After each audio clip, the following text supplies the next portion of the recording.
Hello friends, welcome back to Learn with Lakshman. Today we're going to talk about William Blake and his famous poem A Poison Tree. William Blake's A Poison Tree is a song-like poem. It is taken from William Blake's collection of poems called Songs of Innocence and of Experience, published in 1794.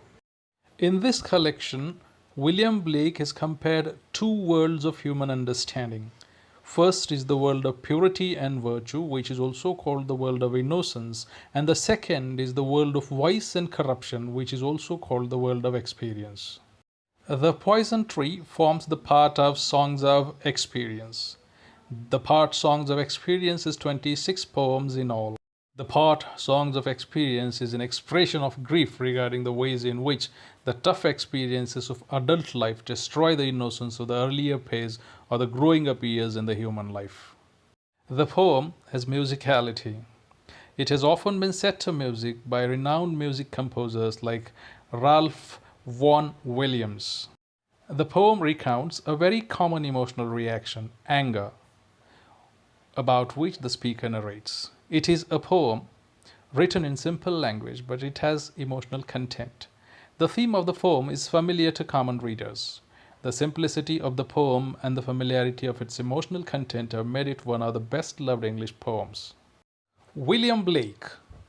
Blake was born in 1557 and died in 1827. He is regarded as one of the most original of the English Romantic poets. He wrote wonderful lyrics in his collections entitled Songs of Innocence and Songs of Experience. He also painted scenes from the works of Milton, Dante, Shakespeare, and the Bible. His works, classed as prophetic books such as Visions of the Daughters of Albion, published in 1793, the first book of Urizen, published in 1794, Milton, published in 1810, and Jerusalem, published in 1812, are deeply philosophical, difficult, and long series of poems. He engraved, colored, printed, stitched, and sold these books with the help of his wife, Catherine. Some of his highly appreciated poems are The Lamb, The Tiger, and London. The Jerusalem lyric from Milton is also very popular.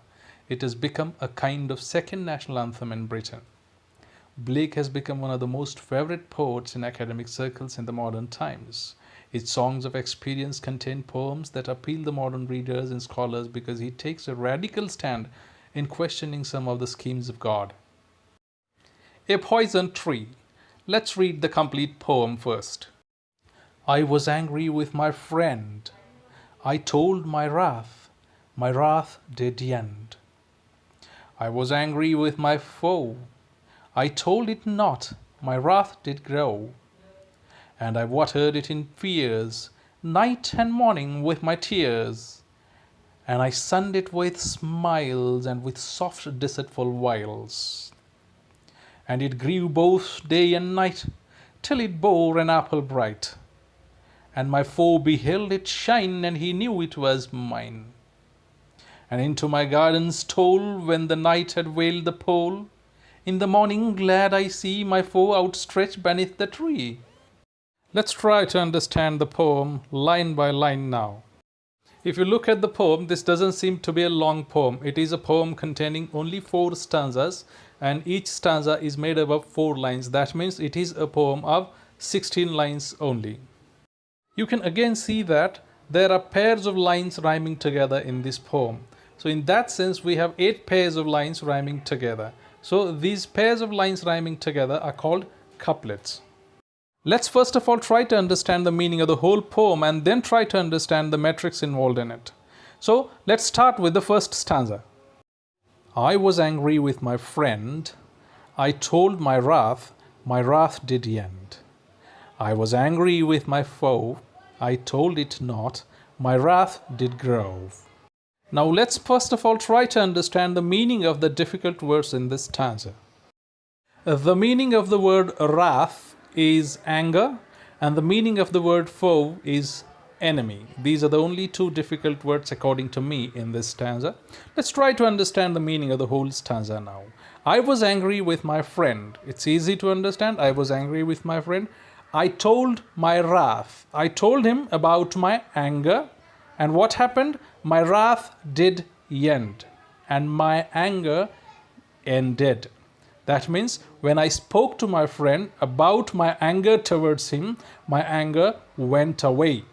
My anger ended. I was angry with my foe. I told it not. My wrath did grow. Now in the second couplet, poet tries to say that same thing. I was angry with my foe. Foe means enemy. I was angry with my enemy and I did not tell it to him. I did not tell it to my enemy, and what happened as a result, as I didn't speak to my enemy about my anger, the anger grew. Look at the second stanza. And I watered it in fears, night and morning with my tears, and I sunned it with smiles and with soft, deceitful wiles.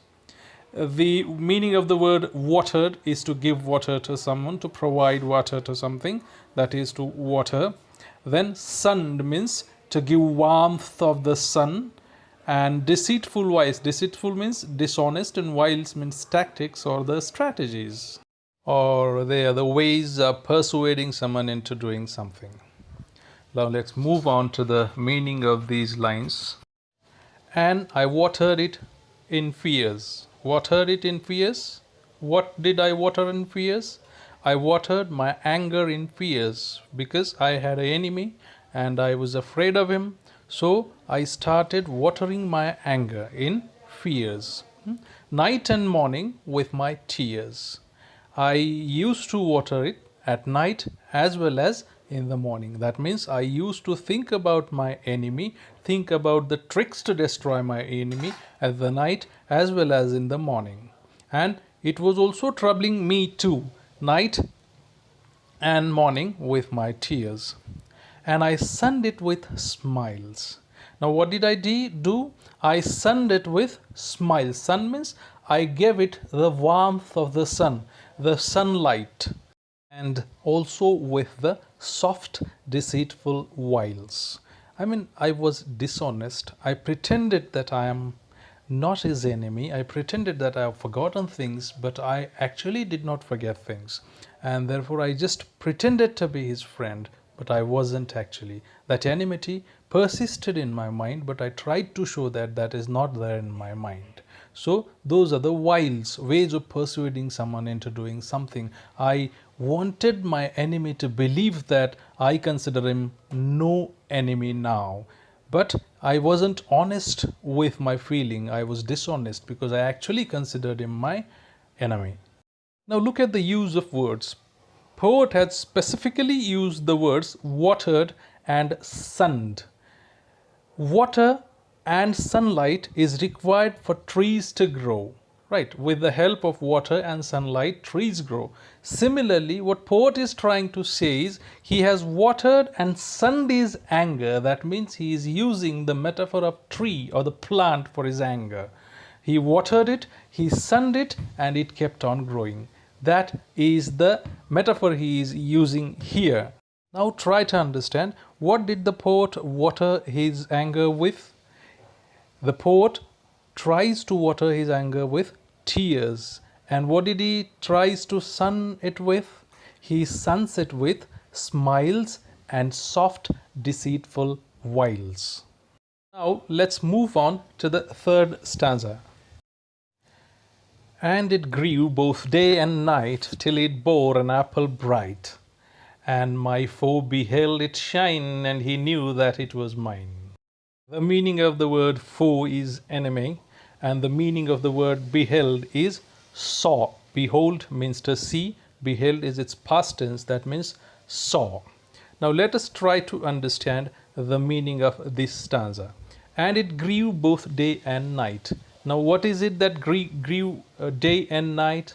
it is the anger, and anger is compared with a tree. I mean, it is the anger is compared with a tree. The poet has watered it and sunned it, and as poet has watered and sunned his anger, it grew both day and night. It kept on growing during the day as well as during the night, and it kept on growing till it bore a bright apple. Apple is a fruit.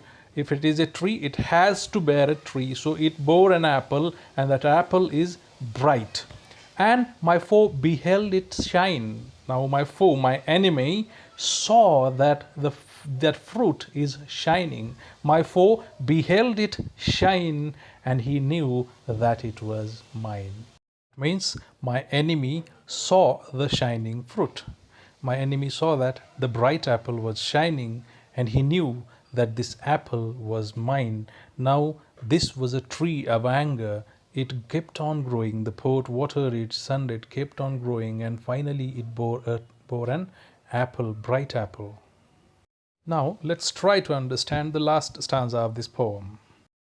And into my garden stole, when the night had veiled the pole. In the morning glad I see my foe outstretched beneath the tree. Stole is the past tense of steal, and the meaning of the word steal is to do something without being noticed. Veiled means covered. Pole means the pole star, but here it can also mean the earth. Glad means happily or happy. Outstretched means lying down, and beneath means under. Now let's try to understand the meaning of these lines. And into my garden stole. Stole means secretly entered. And into my garden entered secretly. Who entered secretly into the garden of the poet? It is the enemy of the poet who saw the bright apple, and he entered into the garden of the poet. When the night had veiled the pole. And what was the time when he entered the poet's garden? It was the time when the night had veiled the pole. That means when night has covered the pole. Pole means earth here. When night had covered the earth, when there was darkness, total darkness, he entered poet's garden. In the morning glad I see my foe outstretched beneath the tree. When I went to my garden in the morning, I was happy to see, I was very happy, delighted to see that my foe was lying down beneath that tree. My foe was dead. As it can be easily seen, the poem is written in first person, narrated by the poet. The poem tells us about the feeling of anger. When the poet was angry with his friend, he simply told his friend about his anger. This action of telling had a positive effect.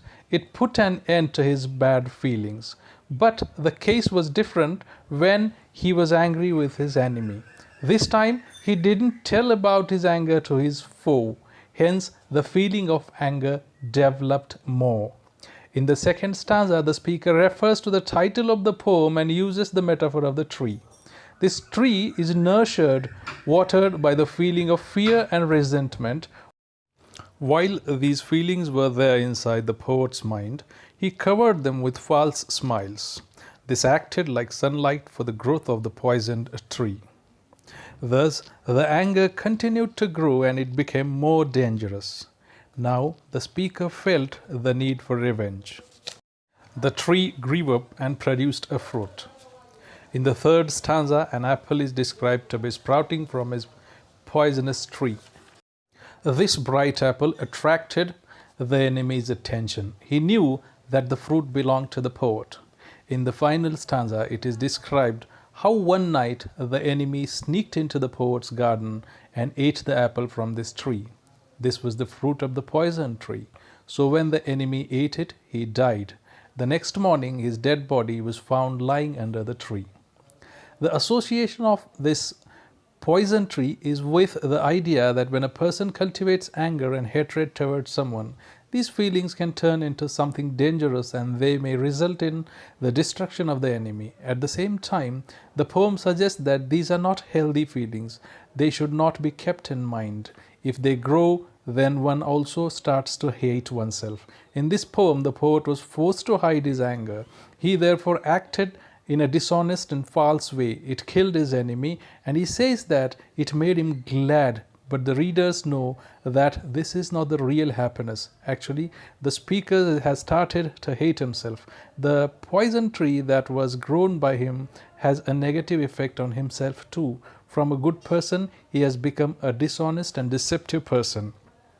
The poem has a reference to the story of Adam and Eve in the Bible, who were deceitfully persuaded to eat the fruit from the forbidden tree of knowledge by Satan. The fruit is commonly depicted as an apple.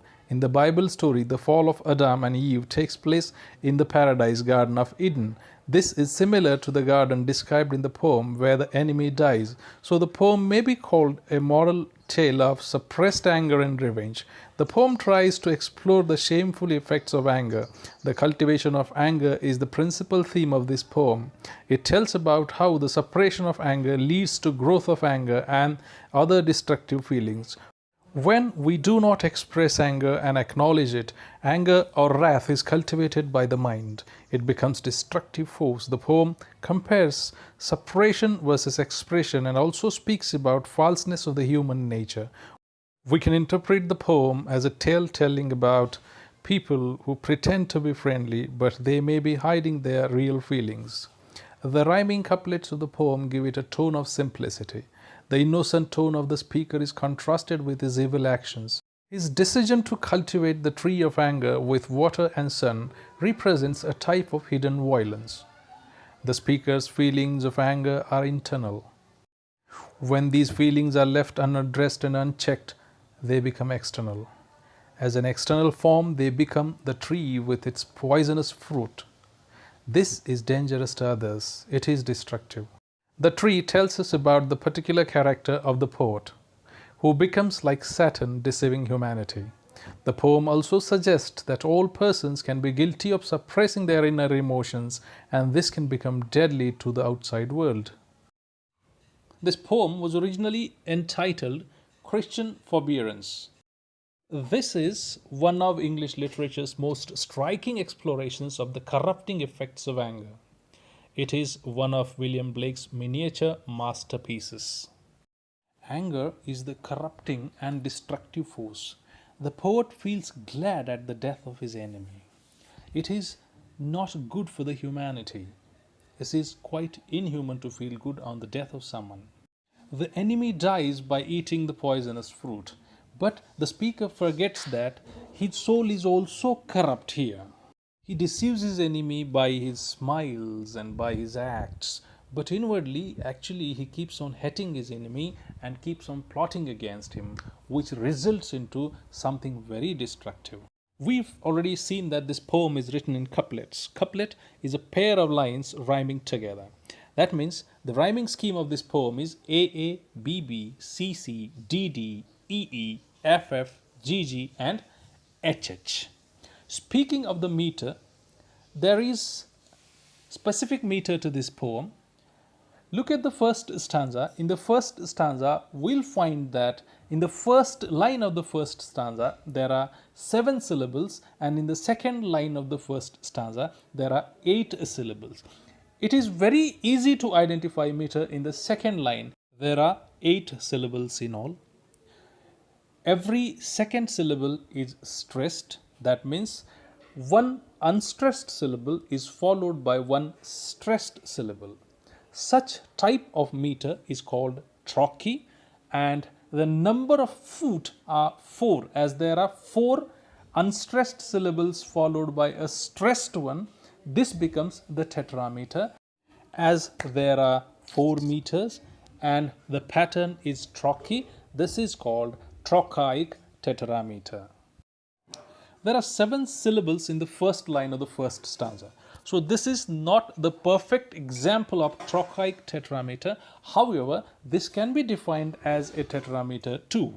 Last stressed syllable remains independent and forms a foot. Let's try to say it syllable wise now. I was angry with my friend. I told my wrath did yen. I was angry with my foe. I told it not, my wrath did grow. Similar kind of metrical pattern is followed in all other stanzas. This is one of the wonderful and delightful poems written by William Blake. It is not only musical, but it has a very good meaning in it. Content-wise and style-wise, it is a wonderful poem. Everybody should read it and try to recite this poem. I hope you have liked the video, understood the poem, and it has helped you in some ways. Thank you very much for watching. If you have not subscribed for this channel yet, kindly subscribe and share this video with your friends. Thank you very much.